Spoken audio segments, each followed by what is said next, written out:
Sam, I hear you've been spending the last 2 days on the toilet. That's not the opening I want. It's definitely the opening. Not the opening I want. All right? We're gonna start fresh. Okay, no more shit. No more shit. No more shit. We're not doing let's that. keep it clean here, okay? Keep it clean, all right? No toilet humor on this channel. Who does number 2 work for? That's right, buddy. You show that turd who's boss. So, while you were on the toilet for 2 days, Sam, sick with food poisoning. I had food poisoning, everybody.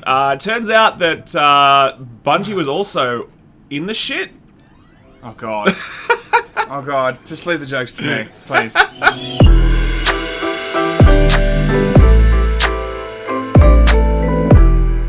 Ladies and gentlemen, welcome back. Hope you had a fantastic weekend. We have been... For the Franco, sorry. It's a bit Philly to Franco style. So Philly then. We had a fantastic. So we're back. We're here to be talking... We're here to... It's gone in. Yep. We're completely fucking stupid today. We're talking once again about one of our favorite games, Destiny 2. Destiny Poo. It's been a very rough week for Destiny. Obviously, they had a very successful launch that everybody absolutely loved. And then after a little while, some of the more rusted-on players were a bit like, something seems to be missing here. Sam lasted, I think, a total of about 6 days playing this game. I finished the whole campaign, and by the end of it, I was just like, yeah, nothing... Yeah, this is like... It was not worth sticking around for. And we were both very surprised, to be honest, to see so many people coming out saying it's a triumph, it's a fantastic game. Yeah. It's really not a fantastic game.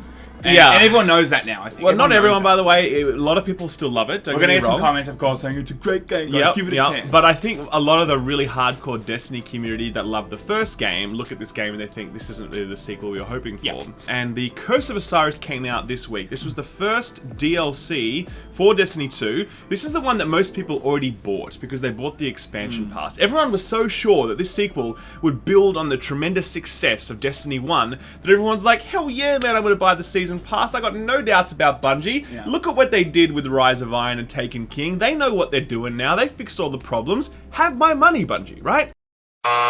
Turns out, though, that the Curse of Osiris DLC was a bit, like, hot garbage. I think it's a bit unkind to hot garbage to say that. Yeah. I don't think we should be so mean to that garbage. It's not fair. No, I'm just joking. Honestly, though, it is an absolutely atrocious DLC. And if you look at the Metacritic score right now, the user score on Metacritic is actually 1.5. Just as a reminder, Star Wars Battlefront 2 had 0.9 as its user rating, so that gives you an idea of just how pissed off people are and we were about saying, this DLC. We were saying before that they were kind of heading into EA territory. It's official, people. They are in EA territory. They've gone full EA. We didn't think that they could go full EA, but they did. It's crazy. Yeah, exactly. You know, there were times that I actually felt retarded, like really retarded. In a weird way, I had to sort of just free myself up to believe that it was okay to be stupid or dumb. To be a moron. Yeah. To be moronical. Exactly. To be a moron. An imbecile. Yeah. Like the dumbest motherfucker that ever lived. And by the end of the whole thing, I was like, wait a minute, you know? I flushed so much out, how am I gonna jumpstart it up again? It's just like... You went full retard, man. I think what's important here is like, what is the PR department going to be doing about this fucking shitstorm? This is the problem. The main problem that people are complaining about is that the expansion actually cuts you off from a content that you've already owned unless you buy the DLC. So the really hardcore activities, like the prestige activities and the Nightfall, being able to earn a specific shotgun called the Legend of Acreus, getting the Platinum Trophy on PlayStation, all of these things actually aren't available to you unless you buy the DLC, because they've actually upped the light level requirements, so you get locked out of that, right? Especially if you bought it on PC, you only had 6 weeks to play through this content before you lost some of the game that you paid for. Yeah. Just this morning, Deej, who is the community manager for Bungie, put out a tweet, we're literally talking 52 minutes ago now at the time of this recording, saying, and I quote, I'll read this to you now so we get it right, he said, I just came from a meeting with the dev team where we talked about access to base game content when the overall experience expands. Stay tuned for a blog update later today in which we talk about changes to the current system.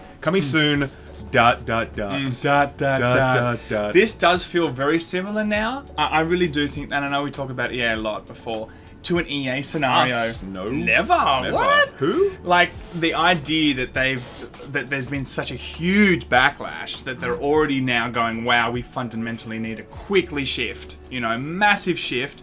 And I think from now on, they will not do any of this kind of stuff. So obviously they're having some sort of crisis meeting at this point, saying we've really fucked something up and we've got to do something about it. And the fact that there's going to be a blog post coming and they've tweeted about this indicates that we can expect some change. Yeah. How far they'll go, I don't know. I'm not sure what they will implement, but certainly they plan to do something on this front. And that's a good thing because being locked out of content is just unacceptable 6 weeks after you bought a game. That's just straight up anti-consumer at that 100%. point. Like, and I think it's also really telling now to see that when it first came out, Destiny's reviews were all, oh my god, it's amazing. But now you can actually see what people are really thinking about this game. Yeah. What people are really thinking about this DLC. I think the initial reviews were so muddled with, you know, all these big websites and big YouTubers coming out saying it's fantastic. It's because they wanted to get a day one review out. I mean, fair enough. So often Fair enough. so often people come to quick conclusions about these games because they want their review to be the first one out, so it gets picked up by the algorithm. That's cool. I totally get that. But what I'm saying is, I think it confused a lot of the community. Yeah. A lot of people will take a big name and a big name's opinion, and that will definitely influence how they think the game is. You know what I'm saying? And now everyone's coming around to the fact that it's not a good game and it's kind of broken in so many ways. It is subjective. A lot of people do like it. But like, well, I guess what I'm trying to say is the Destiny fan, the one that has been carried through from Destiny 1, 100%. I think is the one that's going to be like, hey, this isn't right. Yeah. And I think the majority of those players, that's the players I'm talking about. They're the ones that are going to be like, hey, this game sucks now, and I originally thought it might have been good, but it actually is shit, and we can see it now from these reviews. Totally. So these sorts of acknowledgements from Bungie are really good. There's also the question about heroic strikes, which is something, because I recently put out a review for Curse of Osiris on my other channel. I basically said that I've given up on this game now, which really hurts me to do that because I put thousands of hours into Destiny 1.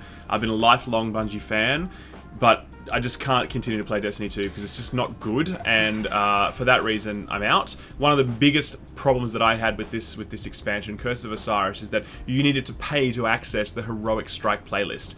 The Heroic Strikes are exactly the same as the normal strikes, they just have higher HP enemies, and they drop higher level engrams. No work has gone into them whatsoever, but you now need to pay for them, even though it was a free feature available in the base game of Destiny 1 when it first came out back in 2014.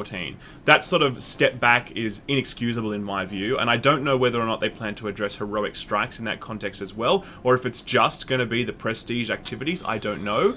But that's what we're going to see. The meeting's going to happen on this very soon. If the next DLC was exactly like this one in terms of everyone came out the saying, oh my next god, it's an DLC absolute travesty, then I'll just be like, okay, I'm not doing it. I'm almost certain the next DLC will be like this one. This is the kind of DLC that's made during when they make the base game.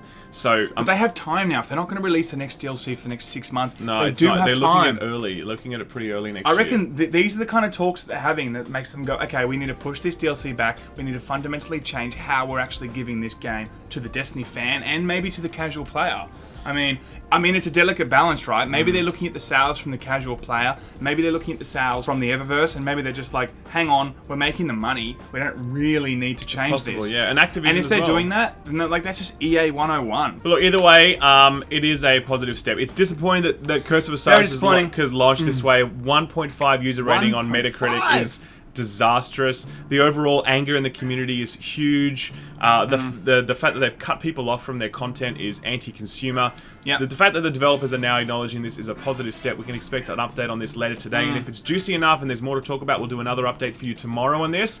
But for now, that's it, my friend. But the take-home message is 1.5 means everyone is coming around to the fact. Hey, this game sucks. Was it? Wait a second. Was that user score 1.5? 1.5. It was Destiny 1.5 after all. Holy shit! It was Destiny. I didn't even realize that until then. Holy fuck, that's crazy!